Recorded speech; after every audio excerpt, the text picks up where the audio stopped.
ما هو لو انت ما قدرتش الرجاله دي ودعمتهم، مين هيدعمهم؟ بطولة التضامن الإسلامي بطولة قوية جدا، اعتبرها بطولة عالم مصغرة، مشارك فيها دول قوية جدا في العالم الرياضي، أوزبكستان، كازاخستان، تركيا، إيران وغيره. المهم إن احنا شاركنا ب3 لعيبة في الملاكمة من ذهب، وكل واحد فيهم وراه قصة كبيرة قوي وتستحق إن أنت تعرفها. أمير الكيلاني ابن طنطا، بطل منذ نعومة أظافره، اتدرب تحت ايد كابتن حسين علي اللي هو خاله ويعتبر ابوه. اللي انت ما تعرفوش ان امير كان داخل البطوله دي مصاب بقطع في عضله الباي وفتح في الحاجب، ولكن كل ده ما فرقش معاه، وعينه كانت على الذهبيه واقتنصها وانتزعها وروح بيها البلد منتصر ومعاه ذهبيه بطوله التضامن الاسلامي. ويعتبر امير كان هو اصغر واحد مشارك في البطوله، واحنا بنتكلم ذهبيه في وجود اوزبكستان وكازاخستان، دي حاجة كبيرة جدا. أحمد هيكل ابن الوز عوام.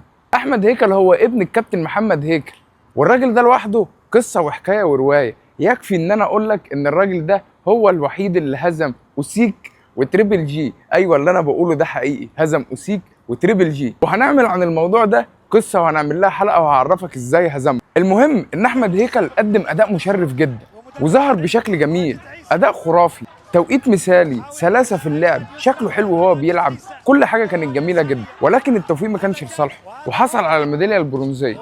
يا أحمد يا هيكل، أنا منتظر منك إنك تحقق حاجات كبيرة قوي، وكل ثقة فيك إنك هتقدر تعمل ده. البطل الثالث معانا وهو فارس الشرقاوي، راجل مقاتل حقيقي وجايبها من تحت قوي، اجتهد واشتغل على نفسه وقدم لنا اداء مشرف، ولكن الحظ كان ضده وخرج في دور الثمانيه. خرج في دور الثمانيه، يعني لو كان كسب دور الثمانيه كان ضمن ميداليه. ولكن في هنا شويه تساؤلات. واحد زي احمد هيكل، احمد هيكل المدرب بتاعه هو ابوه كابتن محمد هيكل، ليه ابوه ما طلعش معاه البطوله في حين ان ابوه اصلا مدرب المنتخب، يعني مدرب في المنتخب؟ ازاي ما يطلعش معاه؟ ادي ده تساؤل. التساؤل الثاني، فين بناتنا؟ كان في المفروض تقريبا 5 بنات هيطلعوا يشاركوا، ما شاركوش ليه؟ التساؤلات دي عايزين لها اجابه. واديك شفت طلعنا ب3 لعيبه بس وحصلنا على ميداليتين، فما بالك لو طلعنا بمنتخب كامل؟ احنا عندنا ابطال، عندنا مواهب مدفونه، وخلاص كفايه كفايه بقى. عايزين نظهر الناس دي، عايزين نهتم بالرجاله دي، عايزين نعمل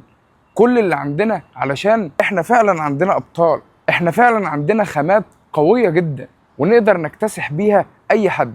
كل الشكر والتقدير للرجاله دي، والناس اللي ربنا ما وفقهمش ان شاء الله مش اخر المطاف، مش نهايه المشوار، كمل واستمر وهتوصل باذن الله. عايزين ندعم الناس دي ونوصل الفيديو ده للوطن العربي كله، ولازم الوطن العربي كله يعرف ان احنا عندنا ابطال حقيقيين.